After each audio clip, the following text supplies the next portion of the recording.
أعوذ بالله من الشيطان الرجيم. بسم الله الرحمن الرحيم. السلام عليكم ورحمة الله وبركاته.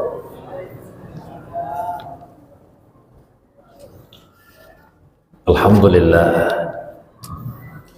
الحمد لله الذي أنعمنا إلينا بنعمة الإيمان والإسلام. أشهد أن لا إله إلا الله وأشهد أن محمدا عبده ورسوله.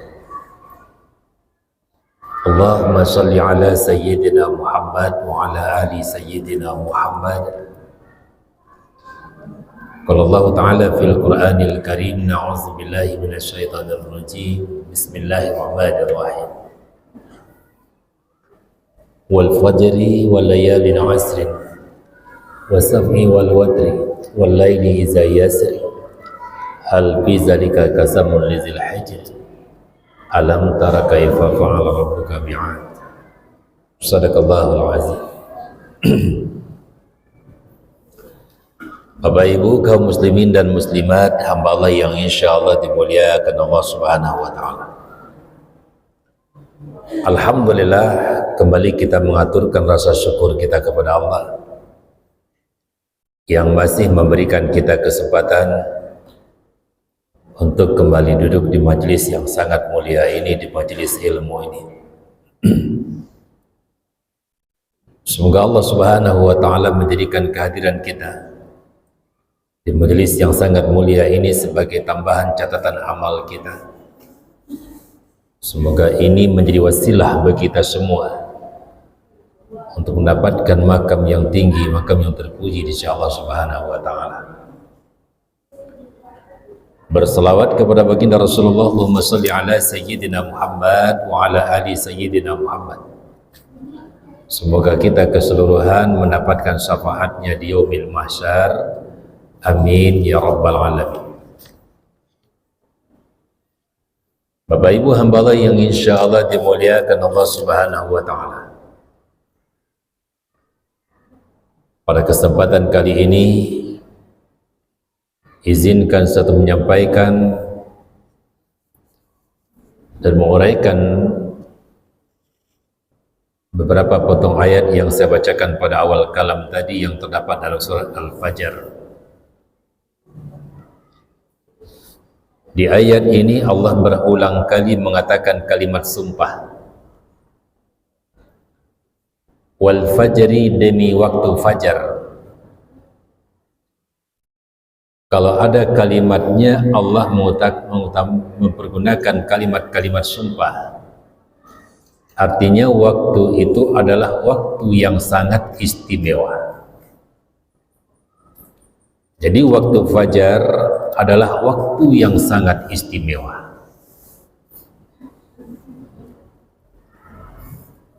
Dan kemudian yang kedua, walayalin asrin, demi malam yang 10.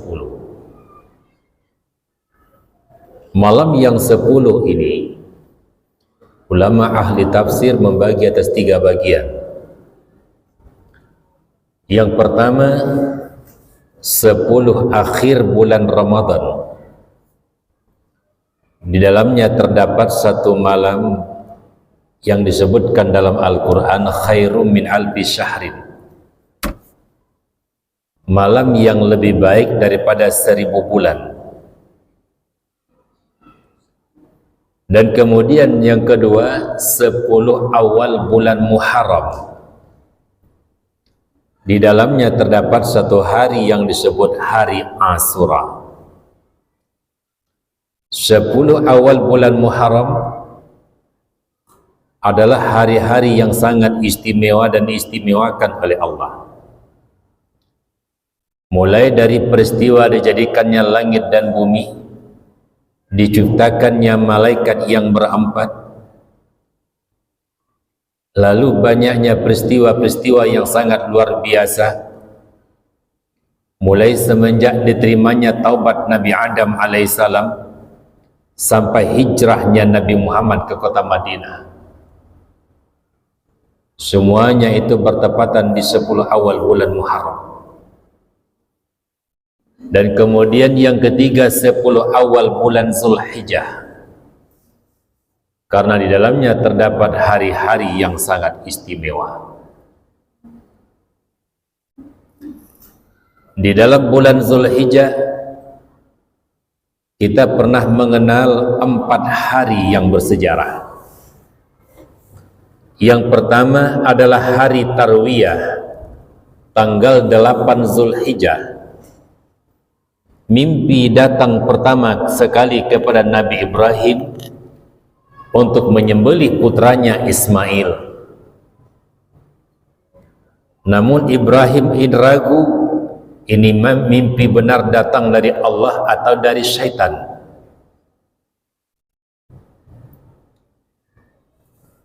Kemudian di 9 Zulhijjah datang lagi mimpi yang kedua, wahai Ibrahim, sempurnakan nazarmu, sembelih anakmu. Nabi Ibrahim baru sadar ketika beliau melihat putra beliau Ismail kurang lebih berumur 8 tahun. Beliau ingat kembali sejarah lebih kurang 9 tahun yang lalu.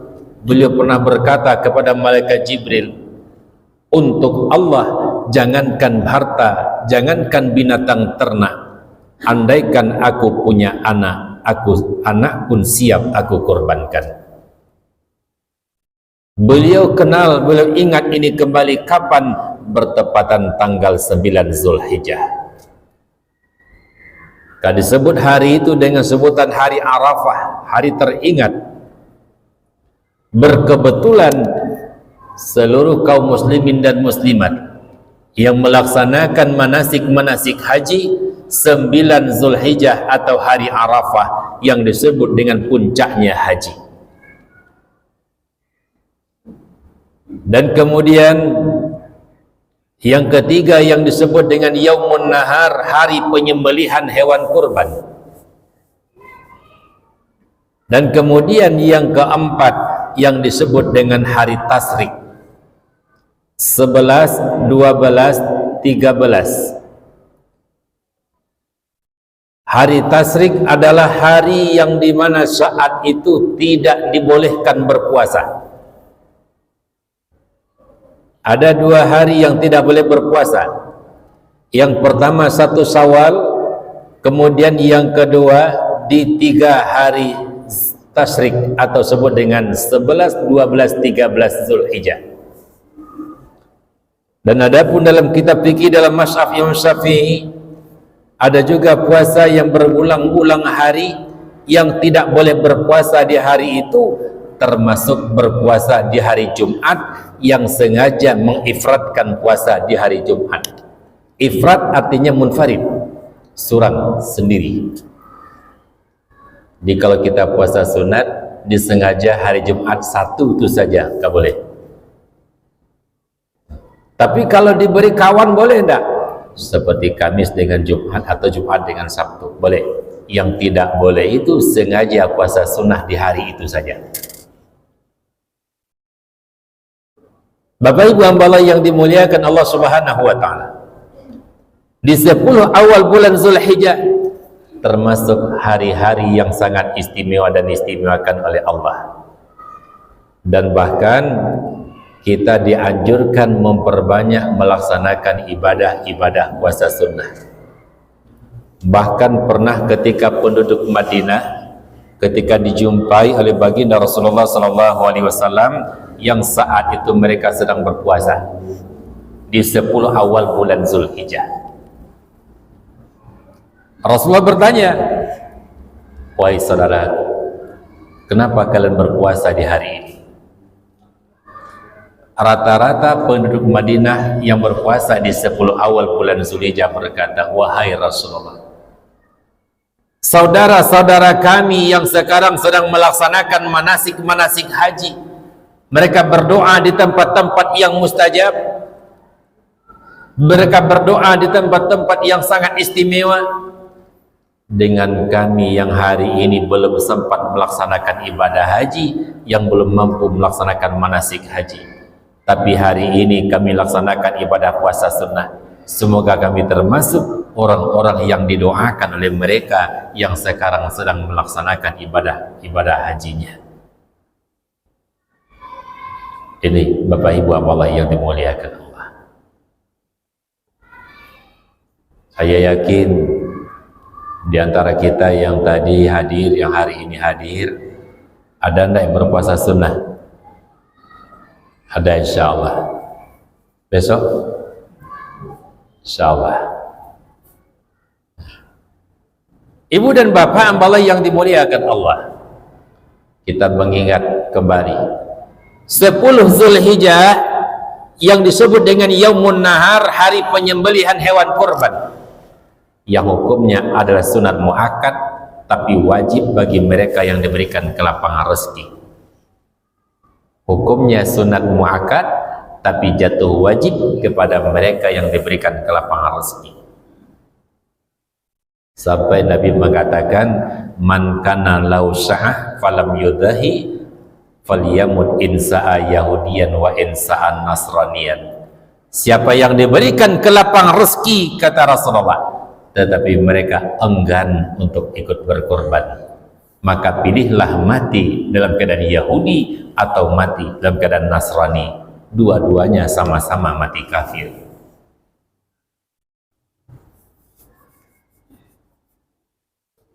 Ingat, orang yang diberikan kelapangan rezeki.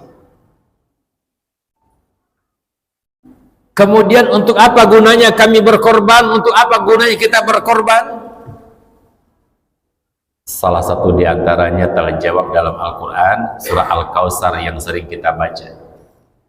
Inna a'tainakal kautsar fasalli li rabbika wanhar inna sani'aka huwal abtar. Sungguh sebenarnya telah kudatangkan kepadamu nikmat yang banyak, kata Allah. Maka oleh karena itu salatlah untuk Tuhanmu dan berkorbanlah. Jelas dan sangat terang.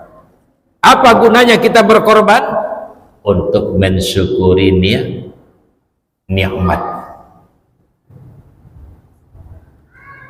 Kalau kita membaca sejarah Bapak Ibu, ayat ini turun, surat Al-Kautsar ini turun kapan?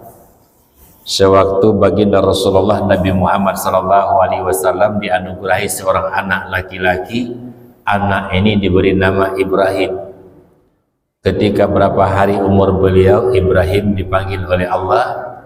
Meninggalnya Ibrahim putranya baginda Rasulullah SAW, beliau Nabi Muhammad SAW dipanggil oleh penduduk kafir Mekah dengan sebutan Al-Abtar. Al-Abtar itu kalau bahasa awaknya orang binasu, orang cilako, Pak.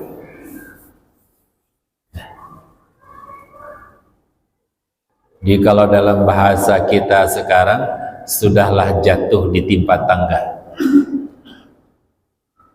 Sudahlah beliau dalam keadaan bersedih, anak beliau, putra beliau meninggal dunia.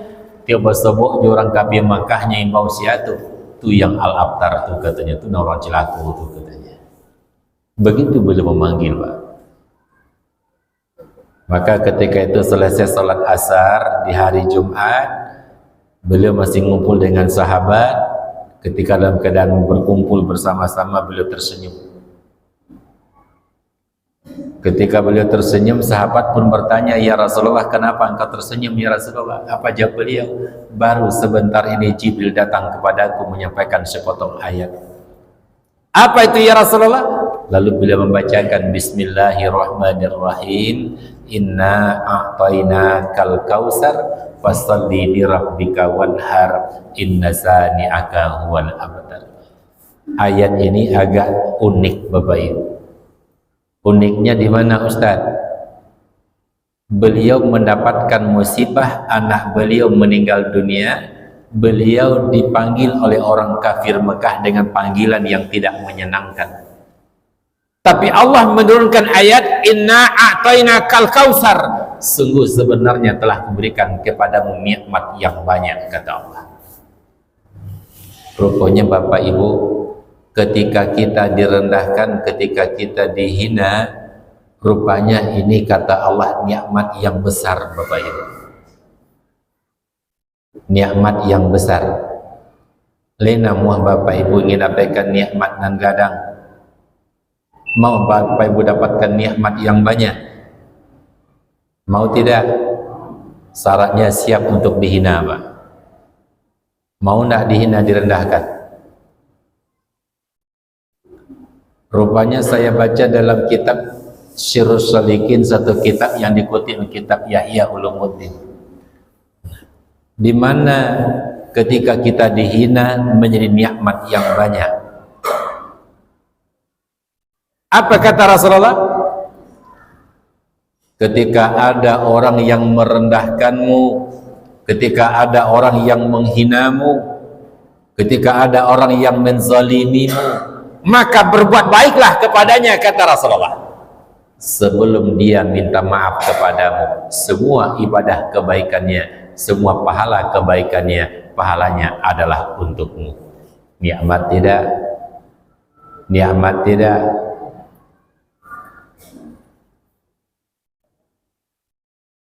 "20 tahunnya menunggu berangkat haji, Pak.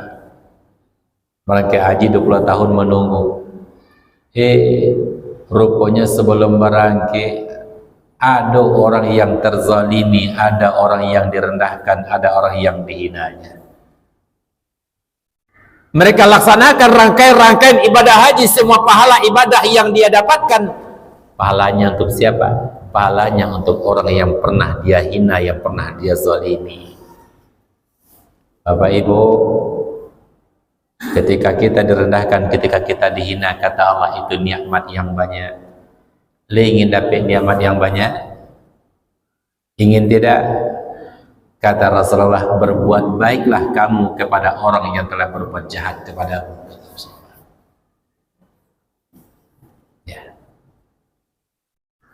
Tapi kami tidak tahu, Ustaz, siapa orang yang berbuat zalim kepada kami. Kami tidak tahu, Ustaz, siapa orang yang telah berbuat zalim kepada diri kami, kepada keluarga kami. Kan tidak tahu kami, Ustaz. Ya, boleh. Kata Rasulullah, bersedekahlah kepadanya, kata Rasulullah. Bagaimana caranya? Lina mau tujuan, Pak Ibu. Mau tidak saya tunjukkan, Pak Ibu? Mau?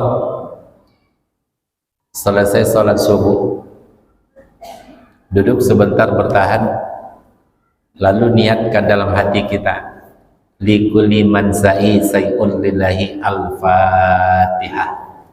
Bisa? Bisa? Kalau tidak bisa, basuh awak silai. Ya Allah, aku khususkan bacaan-bacaanku ini untuk orang-orang yang jahat kepadaku, ya Allah. Al-Fatihah. Bisa? Walaupun kita tidak pernah kenal dia, walaupun kita tidak pernah bertatap muka dengan dia, tetapi ketika ada hari itu orang yang berbuat zalim kepada kita, sebelum dia minta maaf kepada kita, ibadah pahala yang dia perbuat, pahalanya untuk kita. Alhamdulillah. Nikmat tidak? Nikmat tidak? Nikmat, Bapak Ibu. Alhamdulillah. Alhamdulillah. Amin.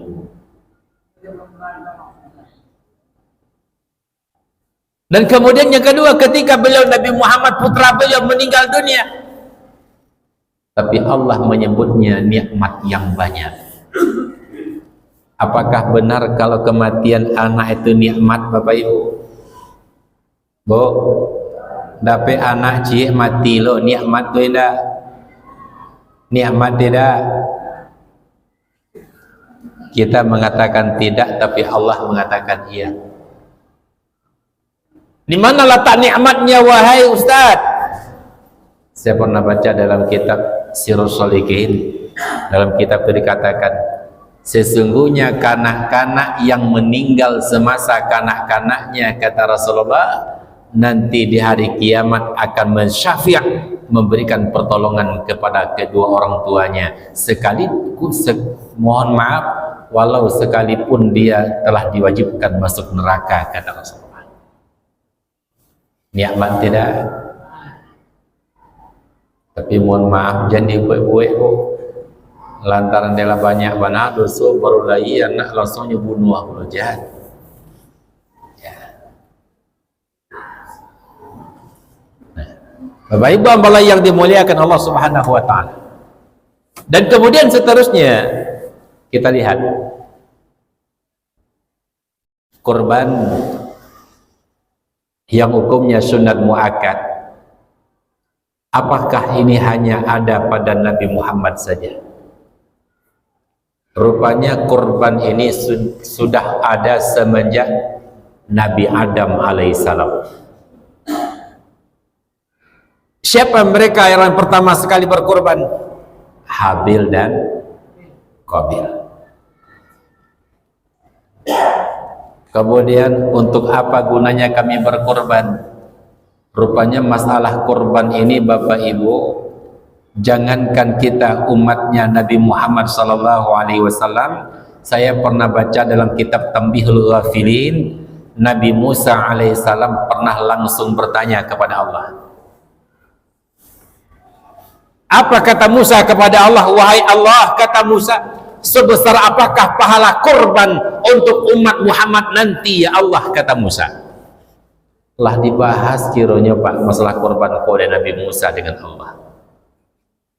Belum lahir Nabi Muhammad, tapi lah nyoba coba.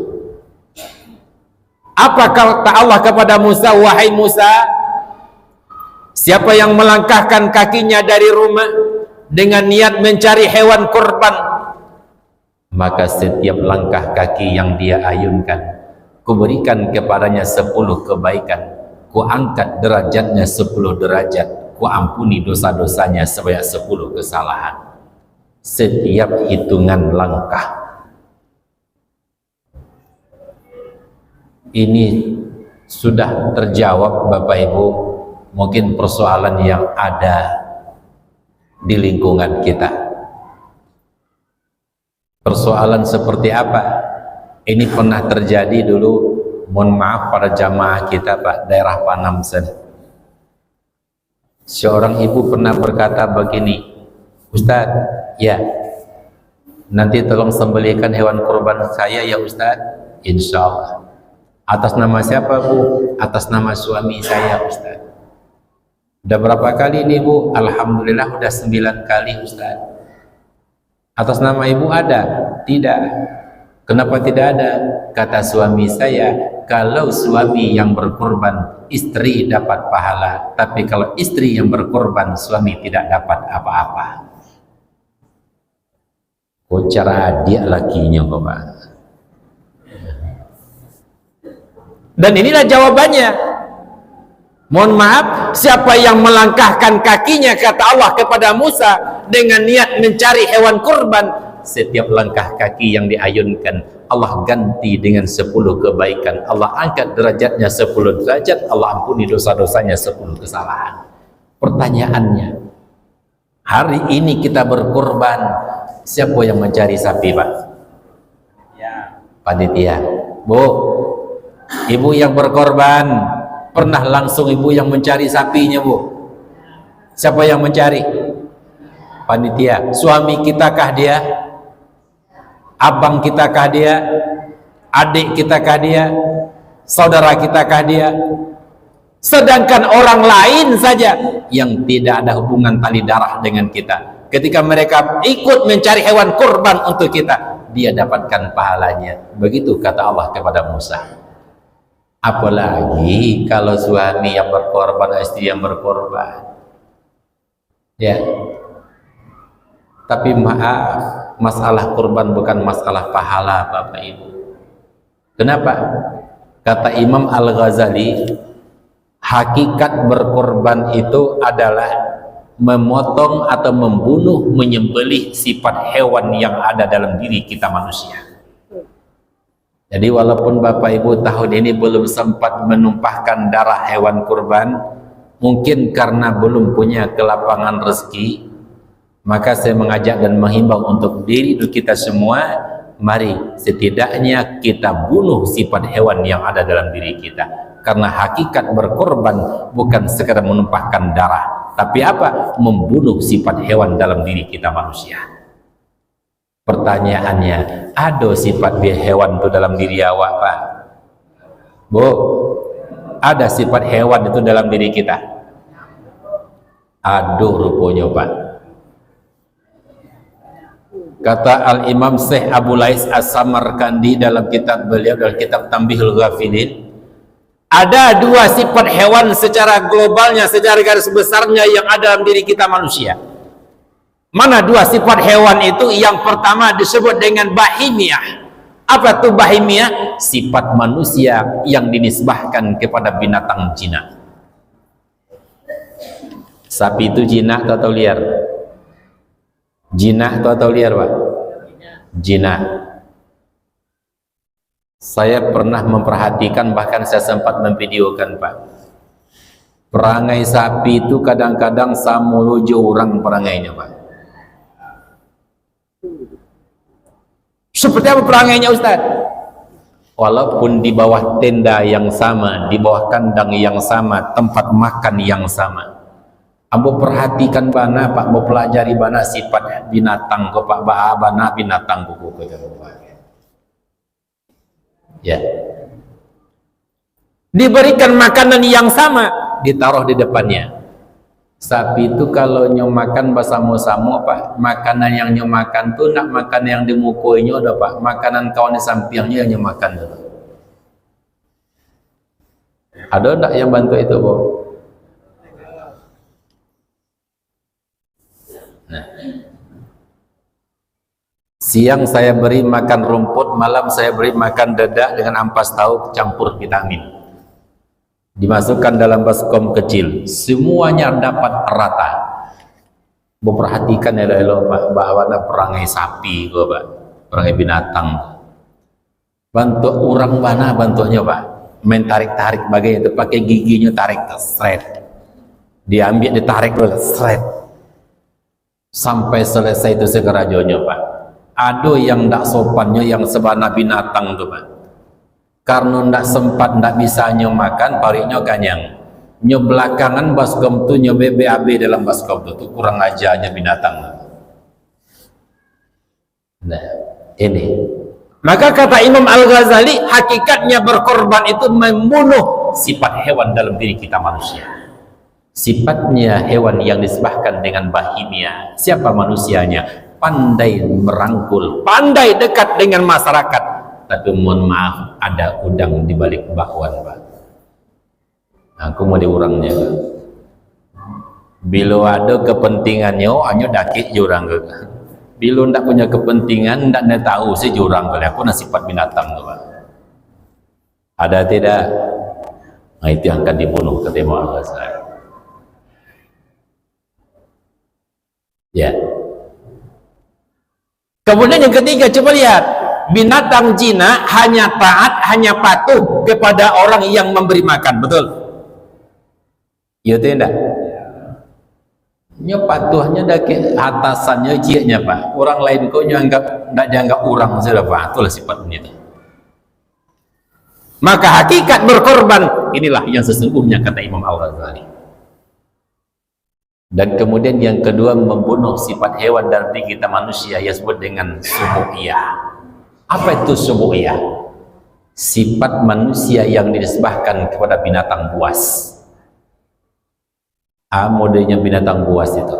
Pertama, tidak pernah ada rasa iba dan kasihan. Kalau bahasa gininya, Pak, Ibu, tidak pernah peduli dengan lingkungan. Ya. Tetangga entah makan entah tidak, tetangganya entah minum entah tidak pernah pikirkan, Pak. Dia hanya mementingkan dirinya sendiri. Ini sifat manusia yang disebahkan kepada binatang buas. Maka hakikat berkorban ini yang mesti kita bunuh, kata Imam Al-Ghazali. Buang jauh-jauh sifat sumbiyah ini. Binatang buas itu tidak pernah tahu rasa ibu, Pak. Yang penting parinya kanyang. Yang penting parinya bari. Oh, orang makan tak makan, orang tanya ayo, tidak pernah pikirkan, Pak. Nah, ini. Kemudian seterusnya, Bapak Ibu yang dimuliakan Allah. Ketika engkau bertemu dengan hewan korban, lalu kau setiap lembaran dirham yang kau berikan, setiap lembaran rupiah yang kau berikan, nilainya sama dengan memerdekakan budak, satu orang budak. Kemudian setiap helai bulu, helai rambut dari hewan korban itu Allah berikan kepada orang yang berkorban 10 kebaikan, Allah angkat derajatnya 10 derajat, Allah ampuni dosa-dosanya 10 kesalahan. Demikian kata Allah kepada Nabi Musa alaihissalam. Lalu Sayyidina Ali rahimallahu anhu, beliau pernah juga bertanya kepada baginda Rasulullah. Apa kata Sayyidina Ali? Wahai Rasulullah, sebesar dan sejauh apakah nilai korban itu ya Rasulullah? Apa jawab beliau? Ketika engkau tumpahkan darah hewan korbanmu ke bumi, maka setiap tetes darah daripada hewan korban yang tumpah ke bumi itu, Allah ciptakan malaikat dan dia minta ampunkan dosa-dosamu sampai hari kiamat. Tapi mohon maaf, jangan salah tafsir, jangan mengatakan malaikat berasal dari darah, bukan. Setiap tetes darah, bukan malaikat berasal dari darah, bukan. Dan kemudian di samping itu juga korban nilainya tak lain dan tak bukan sanggup untuk menghapus dosa-dosa kita. Dan kurban termasuk salah satu kata Rasulullah, azimu dahayakum fa innaha ala sirat mutayakum. Besarkan hewan kurbanmu, sesungguhnya hewan kurbanmu itu jadi kendaraan bagimu. Kapan? Nanti ketika melintasi siratan mustaqim. Bapak Ibu hamba yang dimuliakan Allah, sekali lagi, bagi yang diberikan kelapangan rezeki di tahun ini, ikutlah berkorban. Andai kata belum mampu berkorban seekor sapi, berkorbanlah seekor kambing, Pak. Andai kata belum ada rezeki berkorban seekor kambing, berkorban saja dulu dengan seekor ayam. Andaikan belum tebal hijau seekor ayam, berkorban saja dulu dengan satu telur ayam, Pak. Memang ada nilainya, Ustaz. Dalam kitab Tambihul Ghafilin yang pernah saya baca, yang dimaksud berkorban dengan satu telur ayam, siapa yang memberi makan orang mukmin di 10 Zulhijjah, kata Rasulullah. Walaupun hanya talu ayam yang mampu awak bali, Pak, kemudian kita sedekahkan di hari itu. Siapa yang memberi makan orang mukmin di 10 Zulhijjah, maka baginya sama nilainya memberi makan mengenyangi umatku keseluruhannya yang ada di permukaan bumi Allah ini. Allahu Akbar. Pernah Bapak Ibu menjamu umat Islam, Pak, sesungguhnya dunianya, Pak? Belum? Jangan kan sesungguhnya dunia, Ustaz, sekampung selalu sanggup gitu. Ya. Makanya orang tua-tua kita di kampung dulu, Bapak Ibu, walaupun mereka dalam segala kekurangan mereka, ya, di 10 Zulhijjah itu mereka tetap memberi makan saudara-saudaranya. Paling tidak diundang Ustadz ke rumah, undang tetangga ke rumah, yuk makan, dijamu dulu. Begitu beliau memuliakannya. Betul atau tidak? Yang diambil itu apa? Memuliakan 10 Zulhijjah. Dan kemudian bagi Bapak Ibu yang ikut berkorban di tahun ini, izinkan saya menyampaikan. Pertama, dalam kitab Kifayatul Akhyar yang pernah saya baca, ada beberapa kaidah ketentuan bagi orang yang berkorban, Pak. Bagi Bapak Ibu ikut berkorban tahun ini, ingat kajian kita malam hari ini. Pertama, Nabi menyampaikan, saminu dhahayakum fa innaha ala sirat mutayakum. Apa kata beliau? Hiasi hewan kurbanmu, sesungguhnya hewan kurban itu jadi kendaraan bagimu, kata Rasulullah. Bagaimana cara kita menghiasi hewan kurban kita? Dalam kitab Kifayatul Akhyar dikatakan, satu, kalau nanti Bapak Ibu ikut berkorban, datanglah ke tempat penyembelihan hewan kurban dalam keadaan bersuci, dalam keadaan berwudu. Yang kedua, ketika nanti Bapak Ibu melihat hewan kurban kita, maka bacakan salawat Allahumma sholli ala sayyidina Muhammad wa ala ali sayyidina Muhammad. Dan kemudian yang ketiga, disunahkan menghadap kiblat. Kemudian yang keempat, ketika hewan kurbanmu akan disembelih, maka ucapkanlah olehmu takbir, tahlil dan tahmid. Karena kalimat yang tiga inilah sewaktu Nabi Ibrahim menyembelih putranya beliau Ismail alaihissalam, berulang kali beliau menggoreskan pisau di leher Ismail, tapi pisau tidak makan leher Ismail.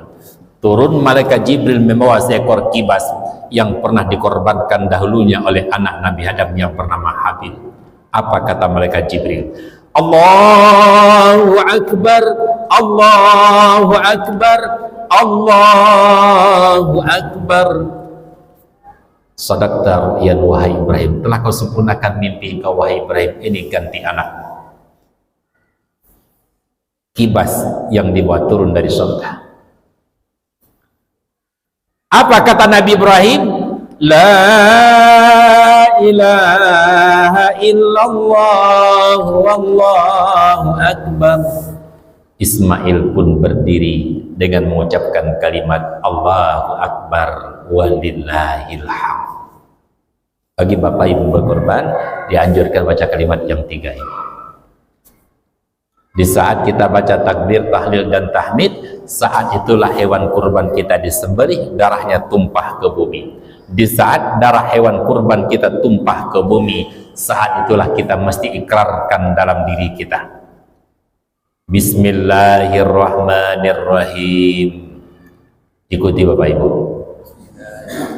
Allahumma hazihi minka wa ilaika wa taqabbal minni birahmatika ya arhamar rahimin.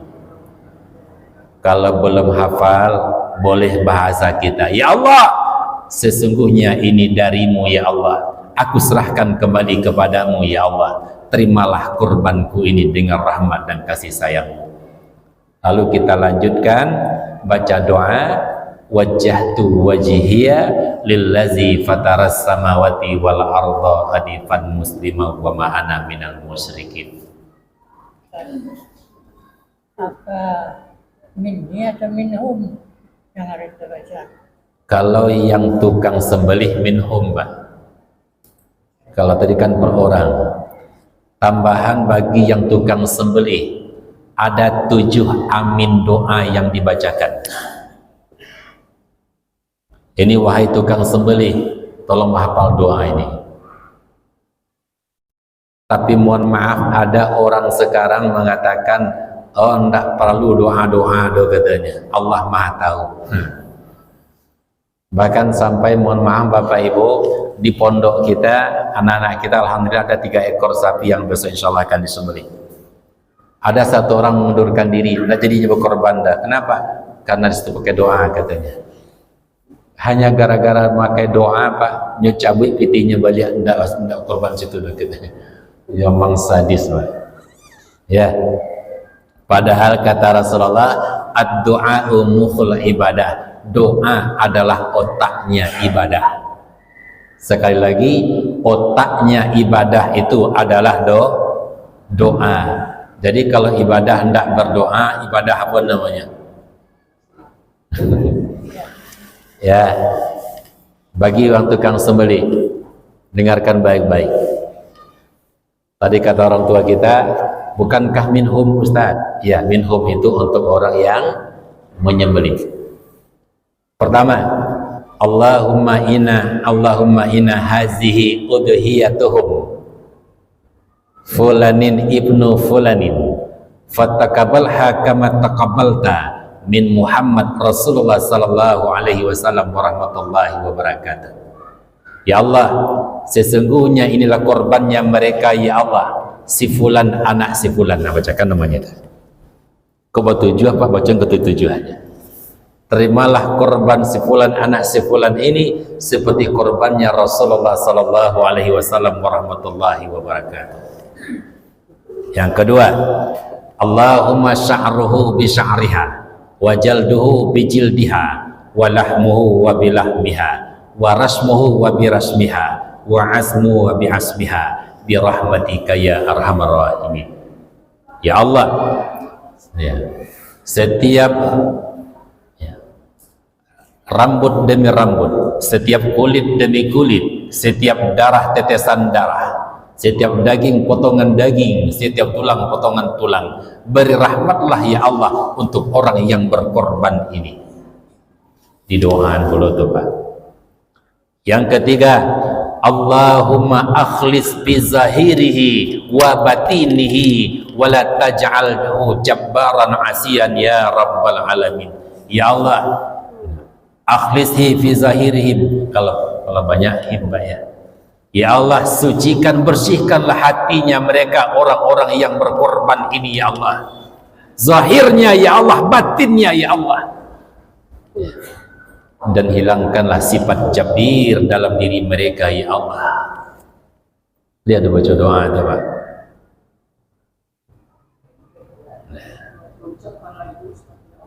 Nah, biasanya kalau tukang sembelih itu ada baca doa itu. Bapak Ibu Allah yang dimuliakan Allah.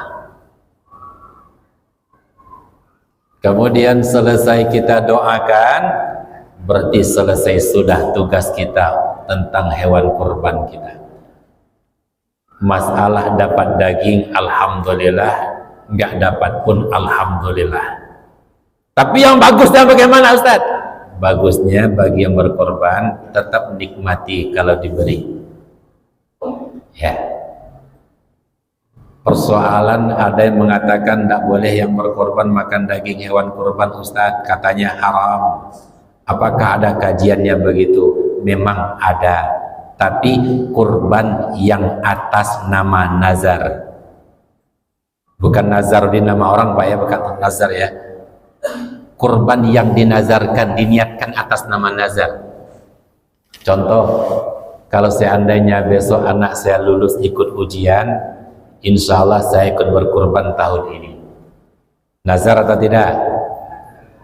Kemudian alhamdulillah sesuai niat dengan ketentuan Allah, lulus anaknya, maka dia berkorban. Nah, ini namanya kurban atas nama nazar.